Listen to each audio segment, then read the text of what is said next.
This is Agriculture Today, and I'm Shelby Varner with the K-State Radio Network. Kicking off the show today is University of Nebraska-Lincoln livestock economist Elliott Dennis with a cattle market update.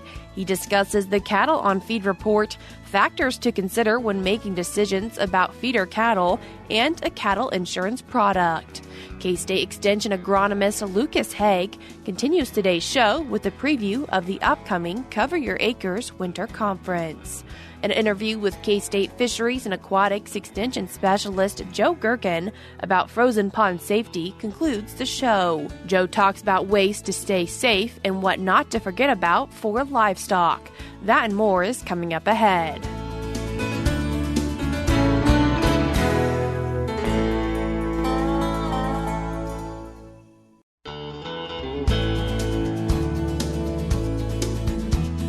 You're tuned in to Agriculture Today, and we start our Monday show with a cattle market update. And this week we're joined with University of Nebraska-Lincoln livestock economist Elliott Dennis. Elliott, thanks for joining us today. Thanks for having me again, Shelby. Elliott, wanting to kick off our conversation talking about cattle on feed.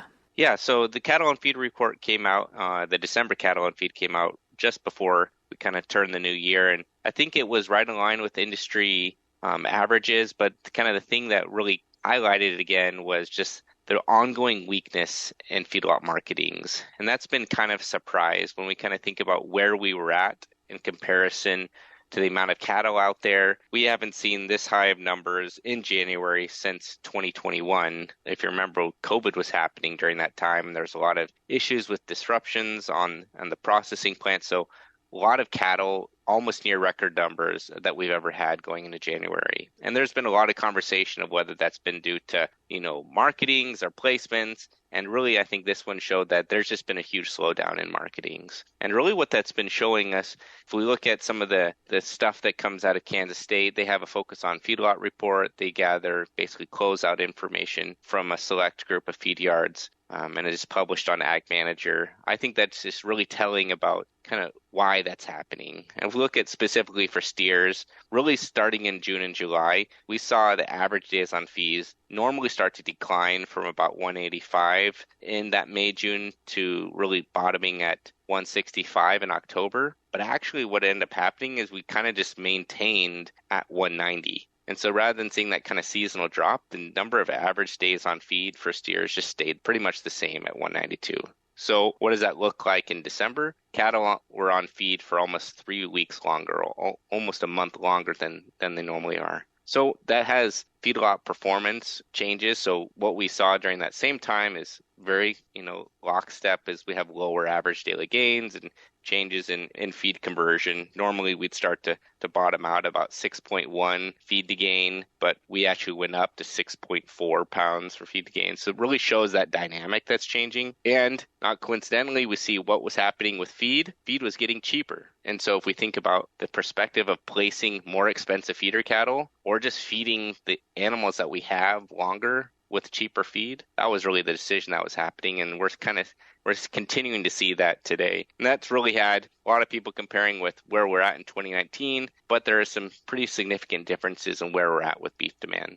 On the topic of demand, when does talk about cutout for consumers? Yeah, so I think that's the big comparison when we were talking about the cattle on feed report is that people are saying, whoa, in 2021, we had this huge run up in the live cattle price on the cash basis. If we look at where we were at in January, at least in Nebraska, compared to where we ended at April, we almost gained $15 per hundredweight in total value. That's really changes from 2018, 2019, we were only +4. So if we were at 171, we would have ended at 175. So, and a lot of that demand was coming from the consumer, right? People were eating beef, and there was, even though the cattle markets were struggling, there was still a strong demand to eat beef.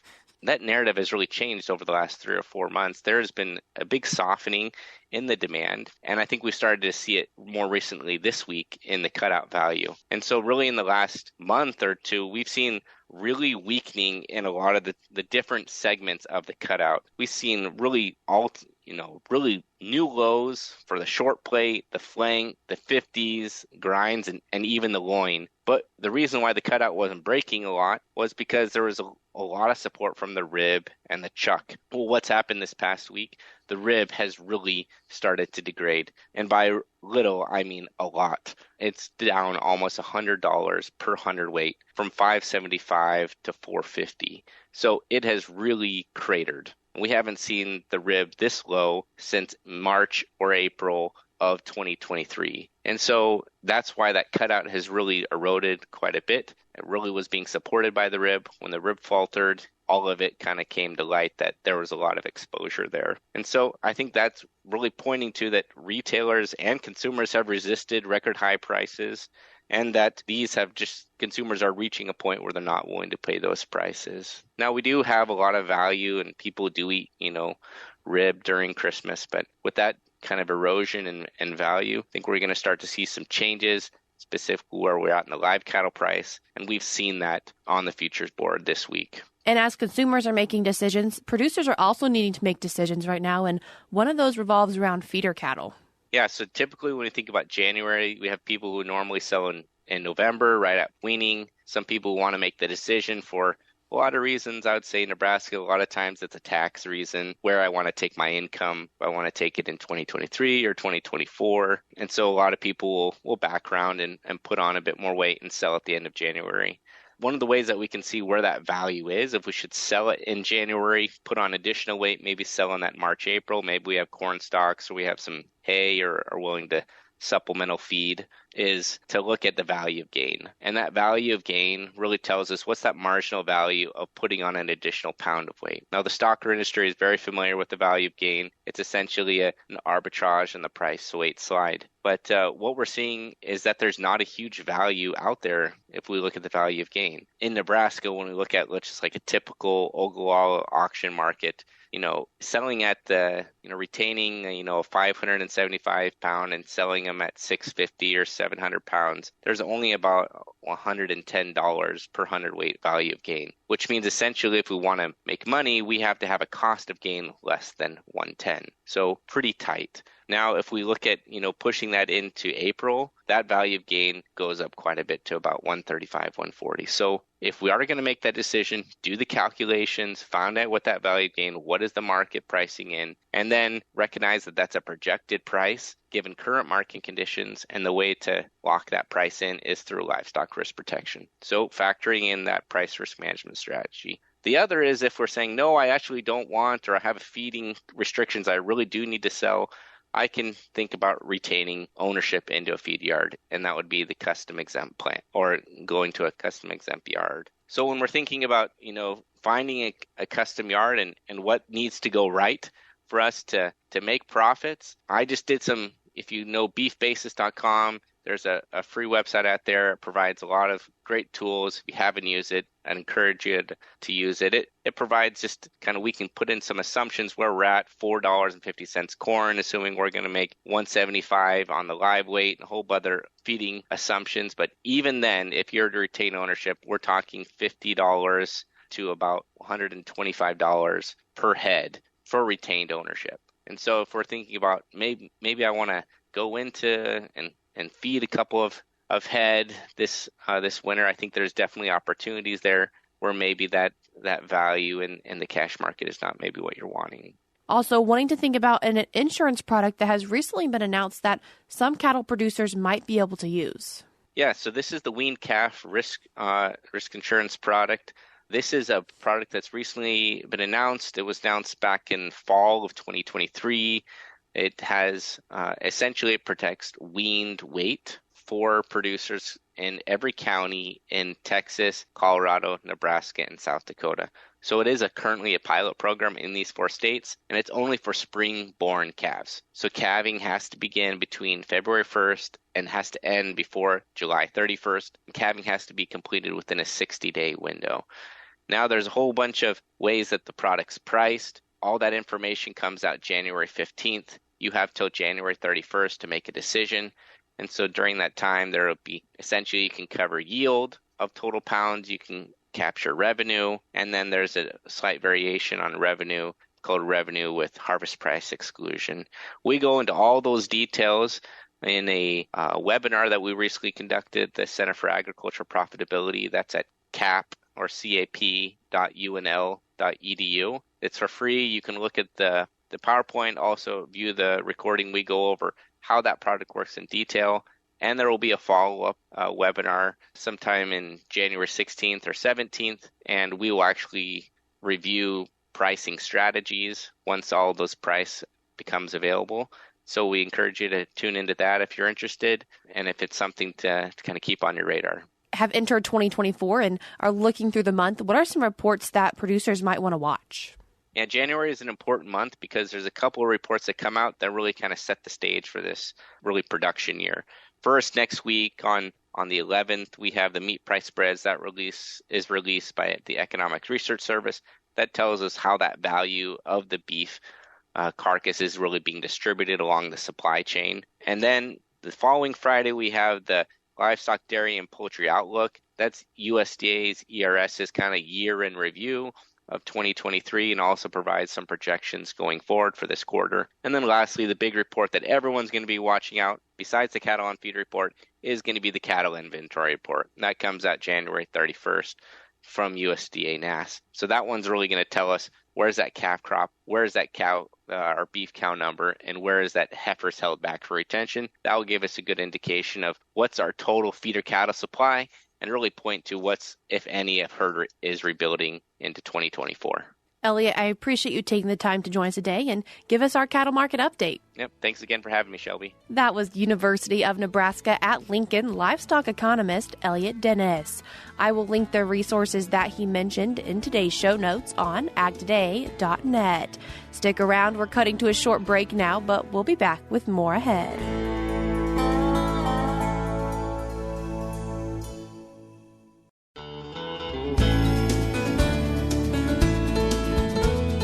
You're tuned in to Agriculture Today, and we continue our Monday show discussing the 21st Annual Cover Your Acres Winter Conference. And to talk about it, we're joined by K-State Extension agronomist Lucas Haag.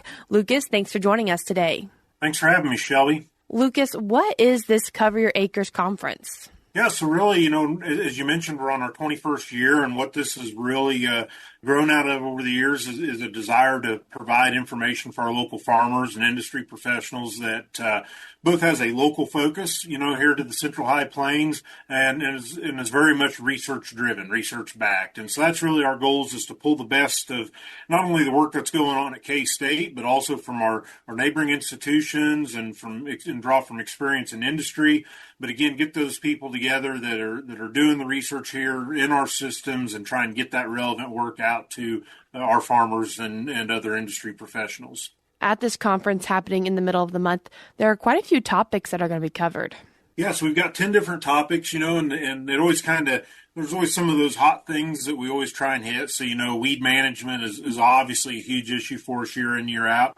Soil fertility is another thing that we hit on that tends to be pretty important. And then, of course, the financial and economic side of things also. And Lucas, your topic that you're going to be presenting on is dryland rotation agronomics and economics. And so could you give us a little preview of what that presentation might look like? Yeah, so my talk's going to be focused on, we've got a really unique situation at Tribune where we've got long-term dryland rotation trials that we can compare, how does wheat corn fallow compare to wheat sorghum fallow, or what about stacking 3 crops in 4 years? So we've got some real nice long-term data sets that we can look at, okay, what drives the productivity of a given dryland rotation, and then also some of the economics of, okay, it's not just about yield, but what's my cost of putting these different crops in depending upon where I put them in the rotation. And so that's going to be my goal, is to use some of that long-term data from Tribune and look at both the agronomic and the economic aspects of thinking through our crop rotations. And something really important to agriculture that's also going to be talked about there, the weather. Yeah, of course, that's always of interest to farmers. And so we've got Jesse Lindquist with our National Weather Service in Goodland is going to be handling a couple different topics for us. Of course, a lot of people looking at the, El Nino, La Nina, how does that affect us here in the Central Plains? but also, a little bit of a 2024 weather outlook. And I think he even plans to work in a little bit of a crash course in storm spotting as well. And Lucas, I mentioned that this is taking place in the middle of this month. And so what are the exact dates on it? Yeah, so it'd be January 16th and 17th. And of course, we hold it at the Gateway Convention Center in Oberlin, Kansas. This conference is taking place over 2 days. And so for the program on these days, is it the same or different? Yeah, Shelby. So it's the same exact program each day. And so each topic, we got 10 topics that are presented twice on each day. And so an attendee, if they come on one day, they can hit most of what's probably gonna pique their interest. Although we have a lot of people who come for 2 days, it's only a little bit additional extra to come for both days, and then you got the ability to see all 10 of the topics that are offered, as well as we have a panel discussion, and then also some industry sponsored talks as well. Is there a little bit of fun associated in with this educational experience? Yeah, so we really focus that on Tuesday night, after the sessions are over with at 5 o'clock. Our speakers hang around. We got some heavy hors d'oeuvres that come out and some refreshments. And so it's an opportunity to stick around, visit with our speakers, visit with our vendors who are part of our trade show, and with, of course, with your neighbors and other farmers. And so it's a nice opportunity in a little bit of a social setting to kind of cap the day off on Tuesday. Who would you recommend take the time to attend this conference? We're really geared towards, farmers, of course, and crop consultants. We get a lot of folks who are from the retail and crop consulting side of the business. We have lenders, ag lenders, crop insurance folks. Really our focus is, for our farmers and our professional practitioners in the consulting deal. But I think there's a lot here a lot of good information that comes out that I think is beneficial to even more broadly through the ag community. Is there something available for those professionals attending the conference? Yeah, so we offer 10 CCA credits. And so for our crop consultants or those needing CCA credits, we offer 10 hours there. And of course, those are in a variety of categories. So crop production, pest management, soil and water. So we cover that. And then also for folks that have a Class 1A commercial applicator's license, we offer 3 hours of credit towards a Kansas 1A commercial applicator license. And as we're thinking about the industry of agriculture, the Cover Your Acres conference does have quite a bit of support. We do. We really couldn't do this without some of our platinum sponsors. And so Acres Equipment, SurePoint Ag Systems, Hoxie Implement, Lang Diesel, and 4G Farm and Sales really put a lot of the resources into this to help us keep this conference affordable for our attendees. And talking about affordability, Lucas, how much does it cost for people to attend this conference? Yeah, so there's a little bit of time, Shelby, yet for people to get in on the pre-registration deadline. So up and through the end of the day, January 10th, people can attend for $60 on Tuesday or $55 on Wednesday. Or you can register to attend for both days for $80. And so that's really a pretty good deal. If there's a lot of those topics that pick your interest, it doesn't cost a whole lot more to come for both days. And of course, if you're unsure and the day of you decide you want to come, we always accept walk-in registrations. It's $80 at the door. But really, getting in by January 10th at either that $60 or $55 rate is a pretty good deal, I think, for what we offer. Also wanting to mention that fee includes their food for the day as well. Absolutely. We really pride ourselves at having really good food at this conference. We got big homemade cinnamon rolls in the morning to start you off with, barbecue lunch, and then cookies, fresh baked cookies in the afternoon. So we keep you well fed. We stick a well done book of information in your hands to take home with you, and then of course the live sessions themselves. If people would like to find out more information about this conference, where could they do that? Yeah, so everything's on our website. You can see the full list of topics. You can see the speakers, learn a bit about who they are. And then, of course, all of our registration is online. And so you can do that at www.northwest.ksu.edu/coveryouracres. Lucas, I appreciate you taking the time to join us today and share with us some information about the upcoming 21st Annual Cover Your Acres Winters Conference. Thanks, Shelby. That was K-State Extension agronomist Lucas Haag. You can find more information about the Cover Your Acres Winter Conference at northwest.ksu.edu/coveryouracres.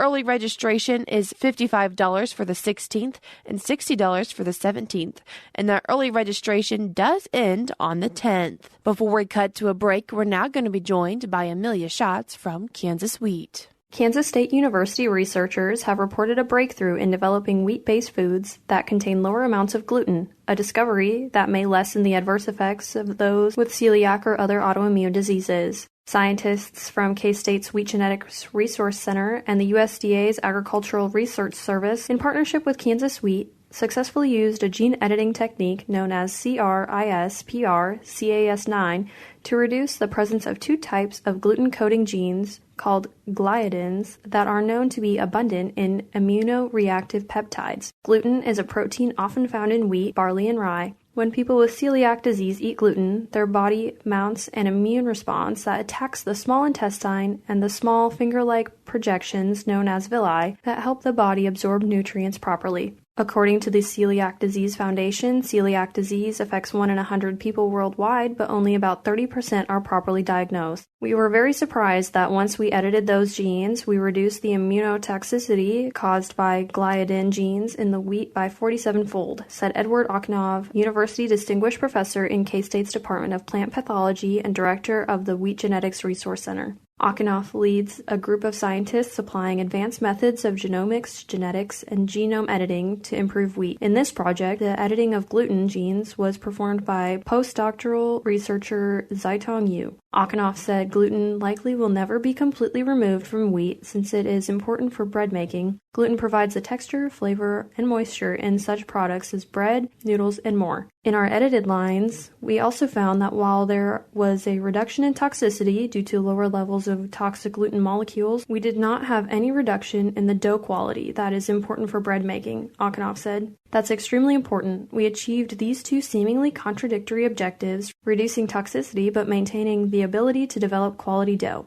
Okanoff added that even though reduced levels of gluten achieved in this study won't make wheat immediately safe for those with severe levels of celiac disease, it is important to step forward. The very nature of scientific study in wheat breeding means varieties with reduced gluten content may not be available to consumers for many years. Aaron Harries, the Vice President of Research and Operations for Kansas Wheat, said the trait would not be included in all new varieties and most likely would be grown under contract with food manufacturers. Wheat research is focused on developing new varieties that meet the demands of the consumer, both domestic and international, Harries said. Developing wheat that is safer for celiac sufferers decreases the number of consumers forced to consider wheat alternatives. CRISPR-Cas9 is a genome editing tool that is faster, cheaper, and more accurate than previously used methods of genome engineering. K-State Research, which has received funding from Kansas Wheat, USDA's National Institute for Food and Agriculture, and the Bill and Melinda Gates Foundation, is published in the November 17th issue of the Plant Biotechnology Journal. For Kansas Wheat, I'm Amelia Schatz.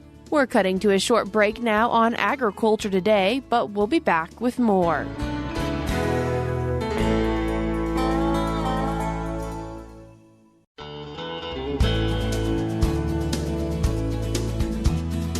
You're tuned in to Agriculture Today, and we conclude our Monday show talking about pond safety, especially as it gets cooler outside. And to talk about it, we're joined by K-State Fisheries and Aquatics Extension Specialist, Joe Gerken. Joe, thanks for joining us today. Thanks for having me back. Joe, as it has cooled off some, it has been warm, though, which can impact how icy ponds get. Sure. So water temperatures obviously need to drop in order for ponds to freeze. We've had crazy warm winter to this point, which I think most of us are thankful for, but we're having some colder weather roll in. I thought it'd be a fun discussion to talk about pond safety today. So as we're thinking about pond safety and ice being on ponds, how much ice does there need to be for it to be safe? Sure. So going out on the ice can be really fun. You can go ice skating, you can go ice fishing. It's just fun to be on a frozen pond, but you want to make sure it's safe before you wander out. Anything less than 3 inches is definitely a no-go. So 3 inches or less, you don't want to be on that water. Too easy to fall in.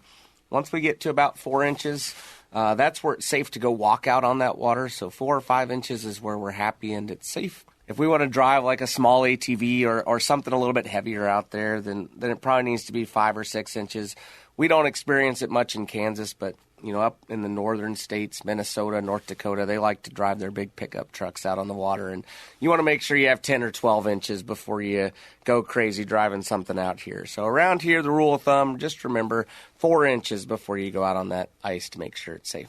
And if it's 4 inches in one spot, does that mean it's 4 inches everywhere? Yeah, that's a good question. So the ice tends to form around the shore first, and then it doesn't always, it's generally thicker around the shore than it is deeper into towards the middle of the pond. And so you want to make sure that you're testing that thickness of the ice as you move from the shore out to wherever you want to go. What is the best way to test the thickness of the ice? Sure. So just drilling some holes. They make augers that can go in even a little hand drill these days, and drill a hole, measure it, and kind of see how that depth is. It's just a nice, simple way to figure out if it's safe or not. And sometimes accidents do happen. So if unfortunately someone does get caught in the cold ponds, what do they do? Yeah, if you fall through, 2 main things happen. You start to breathe faster because you're panicking generally.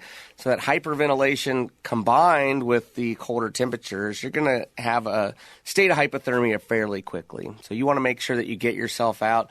A lot of people try to pull themselves straight up, and that just tends to break off more ice. You want to try to lay as flat as you can and kind of pull yourself onto the surface of the ice. A lot of times having something like a sharp pocket knife or a screwdriver in your pocket, if you're going to go out on the ice, that way if you do fall through, you kind of have something to grab onto that ice to help pull you back up onto the ice and obviously get to shore, get to safety, get warmed up. And as we're thinking about pond safety, not only important for humans, but also for livestock.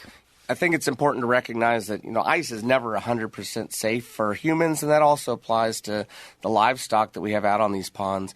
Most of the time, livestock won't go out onto ice. They'll avoid it. They'll just avoid the pond because they're probably smarter than a lot of us. But if we have a snow or something like that covers the surface of the ice, a lot of times you can get cattle that'll walk out onto a pond. Obviously, the more head of cattle you get out on that ice surface, the more weight that you have, the more chance there is of a catastrophic failure of that ice and them falling in. So another reason we've talked about fencing off your ponds throughout the year. This is another good reason to put a fence around your pond. At the very least, you want to make sure you're going out, monitoring them. And if you know an access point, make sure that you shovel some of the snow off the pond so that the cattle know there's ice underneath that. And if there is frozen ponds that your cattle usually get their water from, something important to remember with that as well. Yeah, that's one of the biggest concerns with livestock and frozen ponds is just their ability to drink water. So the top layer, we all know that ice floats, and so the top layer of the water freezes over and the cows can't drink. If they don't have access to drinking water, that can very quickly cause a lot of health issues, and that's probably the most dangerous aspect of a freezing pond. So making sure that you have some sort of open water for them to drink from. You hear a lot about freeze-proof. I like to use the word freeze-resistant tanks that are kind of buried in the ground. Water runs through the dam, and it just keeps that water open year-round for those cattle. Those are really great. You don't have to go out and break ice or chop ice, and so if you could install one of those, that's a great thing to do. But just remembering that your livestock have access to water is really important. That was K-State Fisheries and Aquatics Extension Specialist Joe Gerken. That's all we have for you today on Agriculture Today, but we'll be back with more for you tomorrow.